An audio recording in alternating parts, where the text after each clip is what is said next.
Praise lord. మన ప్రభువును రక్షకుడైన యేసుక్రీస్తు యొక్క ప్రశస్తమైన నామంలో మీకందరికీ వందనాలు. మంచిది, ఈ వీడియో ద్వారా ఇలా కలుసుకోవడానికి దేవుడిచ్చిన ఈ మంచి అవకాశానికై దేవుని నామానికి మహిమ కలుగును గాక.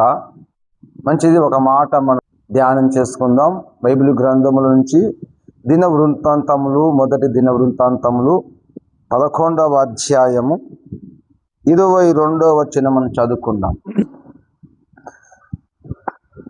మరియు కబ్సాయేలు సంబంధుడును పరాక్రమవంతుడునైన ఒకనికి పుట్టిన యెహోయాదా కుమారుడైన బెనాయాను విక్రమ క్రియల వలన గొప్పవాడాయను. అతడు మోయాబీయుడగు అరీయేలు కుమారుల నిద్దరిని చంపెను. మరియు అతడు బయలుదేరి హిమము పడిన కాలమున ఒక సింహమును ఒక గుహయందు చంపివేసెను. 5 మూరల పొడవు గల మంచి ఎత్తరి అయిన ఐగుప్తిని ఒకని అతడు చావగొట్టెను. ఆ ఐగుప్తిని చేతిలో నేతగాని దోనె వంటి ఈట ఒకటి ఉండగా అతడు ఒక దుడ్డు కర్ర చేత పట్టుకొని వాని మీదికి పోయి ఆ ఈటను ఐగుప్తుని చేతిలో నుండి ఊడలాగి దానితో వాన్ని చంపెను. ఇక్కడ రాయబడిన ఒక మాట, దావీదు దగ్గర 30 మంది పరాక్రమశాలులు ఉన్నారు. ఆ 30 మంది పరాక్రమశాలులో ఒకడైన వాడు బెనాయా. ఈ బెనాయా తన క్రియల చేత ఘనత నొందినవాడు. విక్రమ క్రియల చేత తన చేసిన పనుల వలన ఆయనకి ఏం వచ్చిందంటే ఘనత వచ్చింది, అంటే గొప్పవాడు అయ్యాడు. ఎలా గొప్పవాడు అయ్యాడు? మనకు ఘనత రావాలి అంటే మనం చేసే క్రియలు, మనకు అవమానం రావాలన్నా మనం చేసే క్రియలు.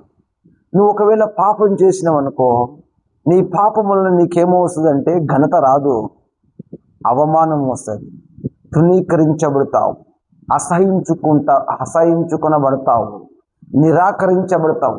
అంటే మనం చేసే కార్యాలు, మనం చేసే పనులు కదా. మోసం చేసినావనుకో అందరు నిన్ను ఏం చేస్తారు అంటే తిడుతారు, అవమానపరుస్తారు.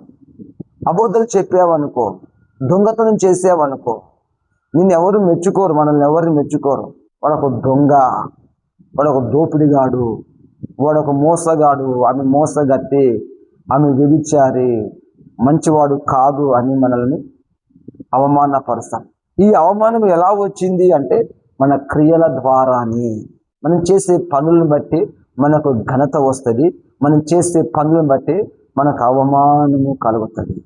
కానీ ఇక్కడ బెనాయా అనే ఈ వ్యక్తి విక్రమ క్రియల చేతనంట ఏం పొందుకున్నాడు అంటే ఘనత నొందిన వాడాయను. అంతేనా? గొప్పవాడాయను, ఘనత నొందాడు కదా. గొప్పవాడు ఎలా అయ్యాడు అంటే ఆయన చేసే పనులు, ఆయన చేసే మంచి మంచి పనులు. ఏంది ఆయన చేసిన మంచి పని? ఆయన చేసిన గొప్ప పని ఏంటి? ఇవే మాటలు సమూయేలు గ్రంథము 2వ గ్రంథంలో కూడా, సమూయేలు 2వ గ్రంథము 23వ అధ్యాయంలో కూడా రాయబడినవి. ఏంటి ఇక్కడ రాయబడినవి? కబ్సెయేలు ఊరివాడై క్రియల చేత ఘనత ఉన్న ఒక పరాక్రమశాలికి పుట్టిన యెహోయాదా కుమారుడైన బెనాయా అను ఒకడు ఉండెను.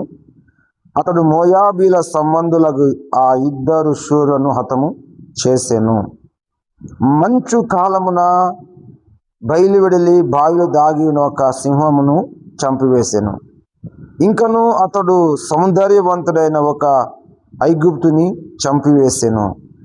ఈ ఐగుప్తుని చేతిలో ఈట ఉండగా బెనాయా దుడ్డు కర్ర తీసుకొని వాని మీదికి పోయి వాని చేతిలో ఈట ఊడలాగి దానితో వాని చంపివేసాను కదా. ఇది చేసిన కార్యం ఒకటి ఏంటంటే మోయాబీలైన ఇద్దరు వ్యక్తులను ఆ వ్యక్తులను గురించి ఇక్కడ ఏమని రాయబడింది అంటే అరియే ఇతడు మోయాబీలకు అరియేలు కుమారుని ఇద్దరిని చంపేను. అంటే మోయాబీలను చంపిన వాడు. ఎందుకు మోయాబీలను చంపాడు? మోయాబీలను చంపాల్సిన అవసరం ఏంటి? ఈయన చేసిన క్రియల్లో గొప్ప క్రియ. ఇద్దరి మనుషులను చంపడం పాపం కదా, తప్పు కదా. ఇద్దరు వ్యక్తులను చంపడం, ఒక వ్యక్తిని చంపడం పాపం కదా. ఇది ఎలా గొప్ప కార్యం అవుతుంది? ఇది ఎలా మంచి క్రియలు అవుతాయి? ఇవి ఎలా మంచి పనులు అవుతాయి? ఒక వ్యక్తిని చంపడం మంచి పనా? ఒక వ్యక్తిని ఎంత పాపి అయినా ప్రభు క్షమించమంటున్నాడు కదా. మోయాబీయులు అంటే వ్యభిచారులు, అంటే వ్యభిచారము వలన పుట్టినవాడు. మోయాబీయులు అంటే తండ్రి ఎవడు అంటే తండ్రి వారికి లేడు. నేను అంటాను, మోయాబీయులను చంపడం అంటే మనలోన వ్యభిచార సంబంధమైన కార్యాలను చంపివేయాలి. మనలోని వ్యభిచార సంబంధమైన ఆలోచనలను చంపివేయాలి. ఈ మోయాబీలు వ్యభిచారము చేయుటకు ఇశ్రాయేలీయులను ప్రేరేపించిన వారు. ఈ మోయాబీలు వ్యభిచారము చేయడానికి, తమతో పాపము చేయడానికి ఇశ్రాయేలీయులను, దేవుని ప్రజలను ఆకర్షించిన వారు. ఇలాంటి ఆకర్షణ నీలో కలగజేసే ఈ వ్యభిచార సంబంధమైన ఈ ఆత్మను నువ్వు చంపివేయడము చాలా మంచిది. అందుకే ఈ బెనాయా ఎవరు తెలుసా? పరాక్రమశాలి, బలవంతుడు. ఈ బలవంతుడైన వాడే ఇలాంటి కార్యం చేయగలడు, కానీ బలహీనుడి కార్యము చాలా కదా. దావీదు యొక్క 30 మంది పరాక్రమశాలలో ఒకడైన బెనాయా ఈ మోయాబు సంబంధమైన ఆ ఇద్దరు వ్యక్తులను ఏం చేశారంట? చంపివేశారు. అంటే చంపివేయడము అంటే ఆ వ్యభిచార సంబంధమైన కార్యాలను, ఆ వ్యభిచార సంబంధమైన ఆత్మను, వ్యభిచార సంబంధమైన ఆలోచనలు ప్రేరేపించేస్తున్న ఆ ఆత్మను చంపివేసినట్లుగా ఈ దినాల్లో నీవు, నేను, మనము కూడా అలాగా చంపివేసే వారిగా మనం ఉండాలంటే మనము కూడా బెనాయాలాగా బలవంతులమై, పరాక్రమశాలులమై మనం జీవించాలి. ఇంకా అక్కడ ఒక మాట ఇక్కడ నాకు చాలా ఆశ్చర్యాన్ని కలిగించిన మాట ఏంటంటే, అతడు ఆ ఇద్దరిని చంపిన తర్వాత బావిలో మరియు మంచు కాలమున బయలువెడలి బావిలో దాగి ఉన్న ఒక సింహమును చంపివేశాను. ఇది నాకు చాలా ఆశ్చర్యాన్ని కలిగించిన మాట. ఒకే మంచిది, ఇద్దరు మోయాబీ వ్యక్తులను చంపిందంటే ఒకే వారి వ్యభిచారులు కాబట్టి చంపివేసింది అనుకున్నాను. అతడు బయలువెళ్ళి ఏ కాలమున అంటే మంచు కాలమున బావిలో దాగి ఉన్న సింహాన్ని చంపాడు. సింహం ఎక్కడ దాగి ఉంది? సింహం ఎక్కడ ఉంది అంటే బావిలో లేదు, దాగి ఉంది.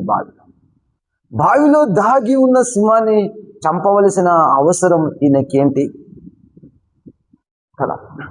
బావిలో నీళ్లు ఉండాలి కదా, నీళ్ళు ఉంటాయి కదా. ఆ నీటిలో సింహం ఎలా దాక్కుని ఉంది? అక్కడ బావిలో సింహం దాగి ఉందని ఈయనకి ఎలా తెలిసింది? దాన్ని చంపాల్సిన అవసరం ఏంటి అంటే, నేను చెప్పాల్సిన మాట ఏంటంటే, బావి అనగా మన హృదయము. ఏ హృదయములో, ఏ వ్యక్తిలో దేవుని వాక్యానికి చోటు ఉండదో, ఏ హృదయంలో దేవుని వాక్యము ఉండదో, ఆ హృదయంలో లేకుంటే ఆ వ్యక్తి జీవితంలో, ఆ వ్యక్తిలో సింహము దాగి ఉంటది. సింహము అనగా అపవాది సైతాను, మీ విరోధి అయిన అపవాది సైతాను గర్జించు సింహం వల్లే ఎవరిని మృంగుదునా అని ఏం చేస్తున్నాడు? తిరుగుతున్నాడు కదా. అలాంటి ఆ సింహాన్ని ఈయన ఏం చేశాడంట అంటే చంపివేశాడు. ఎక్కడ చంపివేశాడు అంటే బావిలో దాగి ఉన్న సింహాన్ని కదా. సింహము బావిలో దాగి ఉందని బెనాయా గుర్తించగలిగాడు. ఎలా గుర్తించగలిగాడు అంటే మంచు కాలమున, అంటే ఆత్మ ద్వారా ఆత్మ ఆ వ్యక్తికి బయలుపరిచింది. ఆత్మ ద్వారా తెలుసుకున్న పరిశుద్ధాత్మ అన్ని ఆయనకు బయలుపరిచాడు కదా. తాను వెళ్ళి బావిలో దాగి ఉన్న సింహాన్ని చంపివేశాడు. చాలా మంది హృదయాలలో, చాలా మంది జీవితాలలో సింహము నివాసం చేస్తుంది. సింహం అక్కడ దాగుకొని ఉంది.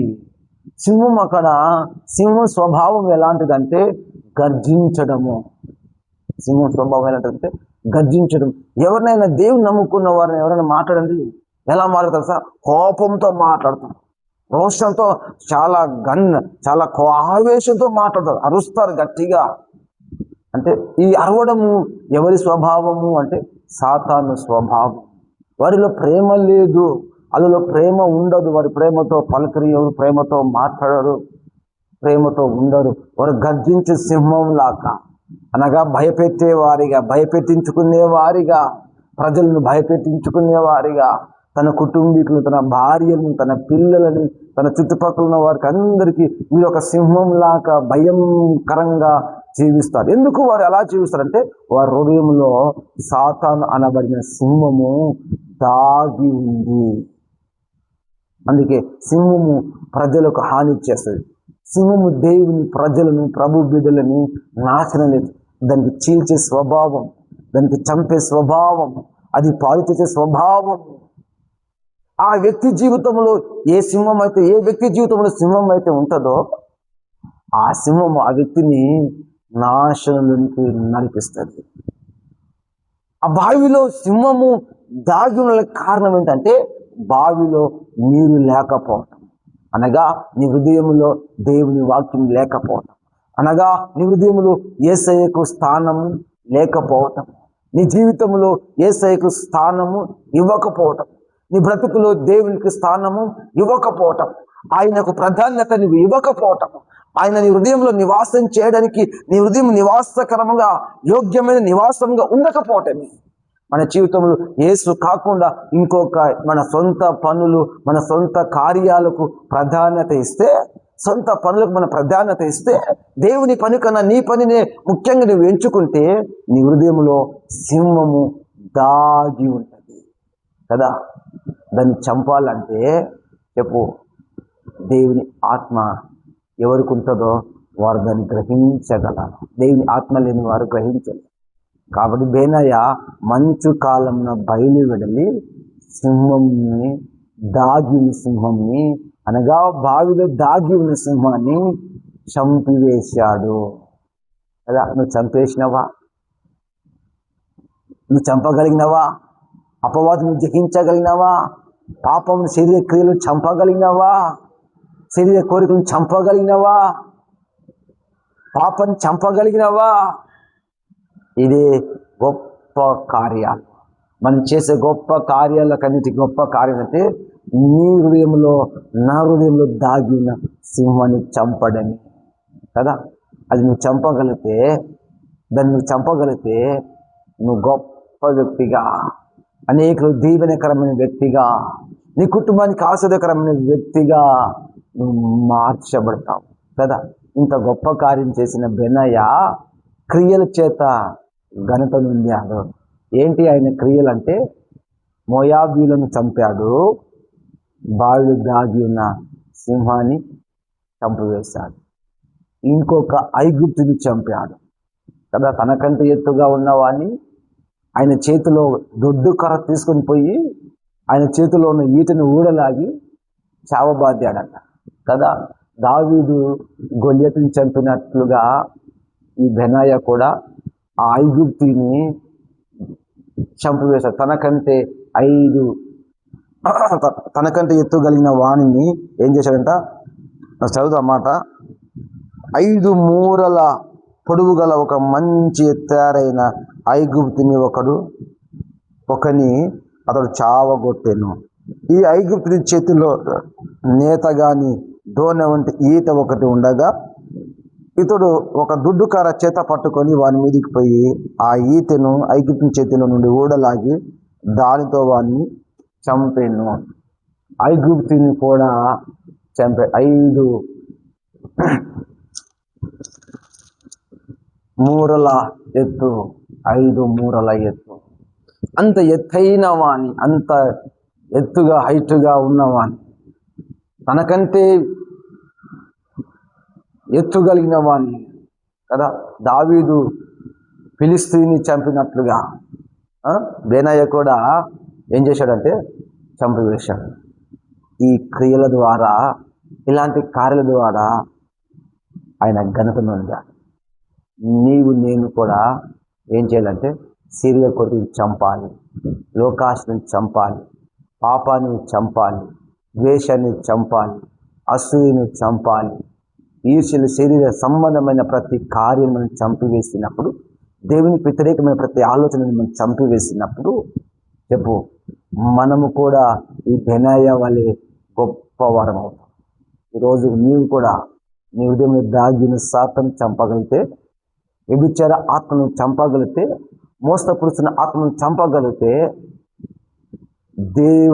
దేవుడు నీ జీవితంలో కూడా గొప్ప కార్యాలు చేస్తాడు. బెనాయ అనే వ్యక్తి తన క్రియల ద్వారా ఘనత నొందిన వాడాయి, గొప్పవాడాయి. నువ్వు గొప్పవాడు కాకుండడానికి కారణం ఏంటంటే అపవాదిని చంపేవాడిగా, వ్యభిచారిని చంపేవాడిగా మనం లేము. మనలో కలుగుతున్న ఈ కోరికలు, ఈ ఆలోచనలు అన్నిటిని మనం చంపగలిగినప్పుడు దేవుడు మనల్ని ఉన్నతమైన స్థితిలో నిలబెట్టగలడు. ఆమేన్. దేవుడి మాటలు దీవించి ఆశీర్వదించునుగాక.